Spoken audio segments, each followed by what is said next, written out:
বুড়িগঙ্গার পরে এবার বালু নদীর পালা। ঠিক যেখানে এই নদীর উৎপত্তি অর্থাৎ শীতলক্ষ্যা আর বালুর মোহনায় এই সুয়ারেজ লাইনটি, যা থেকে অনবরত ঝরছে বিষাক্ত পানির প্রবাহ। আবার এই নদীর দুপ্রান্তে ধীরে ধীরে গড়ে উঠছে নতুন সভ্যতা। তার ফলে এই নদীর এখন কি অবস্থা? ভবিষ্যতেই এই বালু নদী কি নতুন বুড়িগঙ্গায় রূপ দিতে যাচ্ছে? সেটাই খোঁজার চেষ্টা করব আজকের প্রতিবেদনে।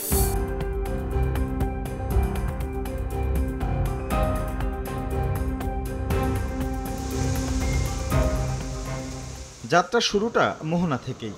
সবার আগে চোখ আটকাবে নিকষ কালো পানি। বোঝার বাকি থাকে না সর্বনাশ যা হবার হয়েছে আগেই। মানুষের যা জীবন একটা মনে আছে, এই মনটা নষ্ট হয়ে গেছে। এই পানি মানুষের দেখলেই, পানিটা দেখলে মানুষের মনটা নষ্ট হয়ে যায়। একদিকে শীতলক্ষ্যা থেকে আসা দূষিত পানির প্রবাহ, অন্যদিকে তুরাগের দূষণ, দুয়ে মিলে যেন গলা টিপে ধরেছে বালুর। পুরো খালের সারি সারি ড্রেজার বলে দিচ্ছে ছোট্ট এই নদী কতটা ভার বইতে হয় প্রতিদিন। যে ব্রাইট লক টেকনোলজি সাধারণ পাউডারের তুলনায় দেয় দ্বিগুণ উজ্জ্বলতা, রিন অ্যাডভান্সড দেয় দ্বিগুণ উজ্জ্বলতা। নৌকা পাইছি, নদীর পানি আমরা খাইছি। অন্ত নদীর পানি ভালো না, এই যে ড্রেন করে সবাই না নদীর নামাইছে, পানি হয়েছে বেশি খারাপ, গন্ধ কয় পানি, তখন পাওয়া দিতে খারাপ লাগে।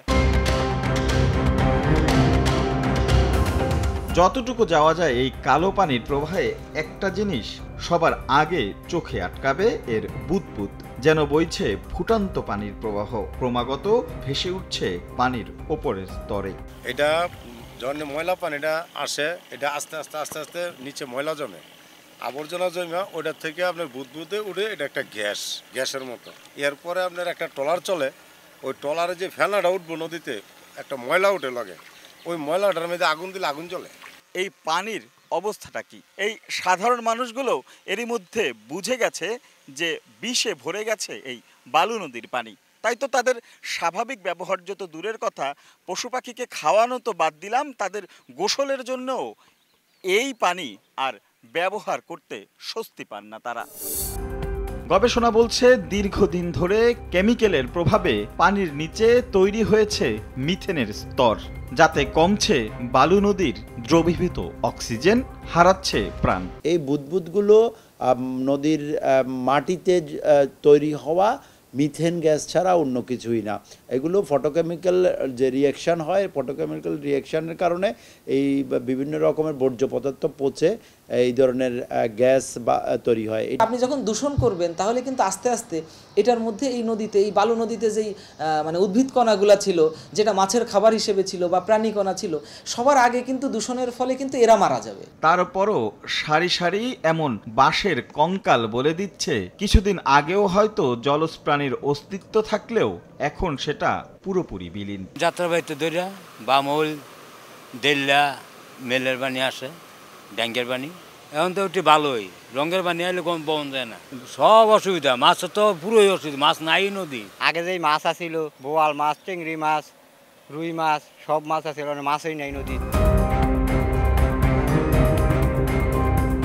এবার আসা যাক পরের পর্বে, অর্থাৎ বালু নদীর ভবিষ্যৎ। বালুকে কেন্দ্র করে এর দুপাশে তৈরি হয়েছে বর্ধিত ঢাকার নতুন আবাসন প্রকল্প।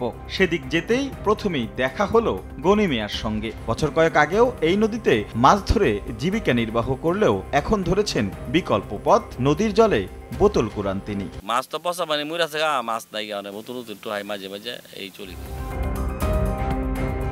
বিশেষজ্ঞরা প্রশ্ন তুলেছেন পরিকল্পিত এসব নগরায়ন কতটা নদী বান্ধব। তাই তো বলছেন বালু নদীর ভবিষ্যৎ আরো ভয়াবহ।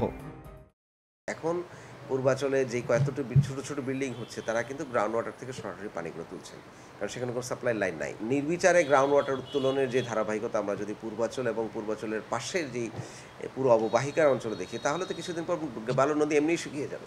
একটি আশঙ্কাজনক অবস্থার দিকে বালু নদী আরও বেশি যাচ্ছে। অলরেডি যেখানে ডিজলভ অক্সিজেন 0 আসছে, এর চেয়ে আর পানির গুণগত মানের দিকে আর খারাপ হওয়ার সুযোগ নাই। কিন্তু এই পানিটাকে পানি বলে ডাকারও সুযোগ থাকবে না যদি এই সমস্ত দূষণগুলো আরও বাড়তে থাকে। যদিও কালে কালে জল গড়িয়েছে অনেক দূর, তারপরও রাজুক বলছে দূষণকারীদের বিরুদ্ধে ব্যবস্থা নেয়ার কথা।